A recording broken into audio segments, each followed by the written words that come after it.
In the sun-kissed lands of my home, in the brass city of Ithita, there is a story that they tell to all the little sneak thieves and murderers. Anyone who breaks the laws of men for money knows these words. You see, that city, like many others across the stars, has a great many different guild leaders. Men and women who dictate to the rest of us who you can steal from, whose life can be taken, or which shops to harass. Ithita has six leaders of our underworld, respected and feared by all. Social kings and queens unbeholden to the laws of us mere mortals. Assholes, in all honesty. But even they fear one. Not that you'd ever hear them say that. The Mask of Skoro. An elusive figure by an elusive name, whose identity is never truly known. And so, when my brother tells me this following story, mere days before they filled his lungs with sand, you'll understand why I cut ties and fled Skoro with my tail between my legs. Sometimes 9 lives just isn't enough. As my brother told it, he's working on a job, or he was, a heist of a rival guild. Specifically, the Jundar the Afriti had asked my brother to break into the private aquarium of Tylus the Married. Married, not like married. How do I explain this? Not like married like people married like the genie married, the water genie thingy, you know how it is.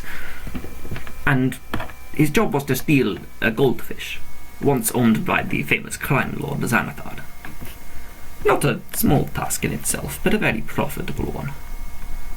Rumour is, Jundar is the richest man in the system, so he was going to be paying well for this. So break in my brother does, only to find that the guards are already dead. I can only imagine the disappointment on my brother's face. He was ever a smart little shit, and I imagine he was looking forward to proving he could get in unnoticed. With all that said, the path to the treasure was now a lot quicker, and my brother made his way through the winding passages, lit by naught but the glow at the anglerfish behind glass. I don't know, something suspenseful here. You tell me this is meant to be a creepy manuscript, right? Oh, it doesn't have to be creepy. Okay, okay, never mind. Anyway, he made it all the way to the elusive goldfish. When he gets to this fishbowl, he said this to me. He said that he saw a man standing there, like a bandit right out of the storybooks of our youth. A long, flowing, orchid purple cape, twin rapiers at his side, and a pointed cap with a grand white plume of ludicrous proportions. His eyes masked by a thin veil of white silk, eye holes woven in expertly by some master seamstress. Entering in such a hurry, my brother had not taken the time to, as my people like to say, roll stealth. This masked bandit therefore heard him, turned with a snap, and called out, "A deed so foul, a cat so fair, whose luscious musk do I smell on the air?" And naturally, my smug little shit of a brother was overcome by this flattery, and announced himself formally before flirtatiously demanding a chance to win back the goldfish from this would-be thief. The reply came quick. "A wager, eh? To this I shall oblige. I am famously left-handed, a dreadful swordsman by right." At this diva of a bandit placed his left arm behind his back and drew a rapier with his right. "Beat me in a duel, and the goldfish you may keep. But be warned, cross swords with me and be made a fool." Now, my brother was no amateur with blade, and had a trick up his sleeve. So cocky and confident, his rapier he drew in kind, wordlessly closing upon this new, attractive prey. The points of their blades crossed many times, each marked with a sly remark by one of the duelists, I imagine it would have been quite the sight to see. Two of the most arrogant swordsmen in Ithita, each almost as focused on puns and words as the swords in their arms.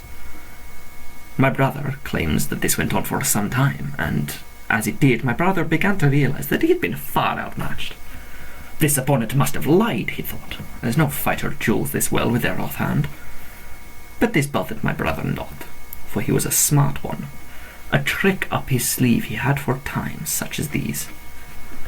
You see, my treacherous little brother had tied to his left palm a small bag which he always wore, a bag filled with fine grains of sand. And when he felt his bandit opponent lunge, he closed his claw into the bag and ripped it open, pushing sand into the bandit's eyes and rendering him blind. In his arrogance, my brother thought he had succeeded and went for the kill, rapier falling for the bandit's throat at speed. Yet, just before the blade struck true, it was sundered in half, as was the skin on my brother's shoulder. A cry he let out, as he called mercy and licked his wounds.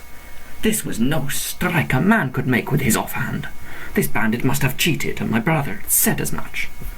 When, to my brother's horror, the bandit looked back and spoke once more. "A cheat, sir. Not I, sir." I told thee I was left-handed, did I not? And my brother watched in horror as the bandit waved from him, from his right arm, atop which was his left hand. Smirking with noble glee, the bandit reached into the fishbowl, plucked Xanthar's famous goldfish, and ate him in one before, adding one more line in parting. "It has been fun, my dexterous friend. But speak a word of this to anyone, and you will find our conversation turns far drier. The Mask of Skoro bids you adieu." I truly wish I had not gotten my brother so drunk as to tell me this story.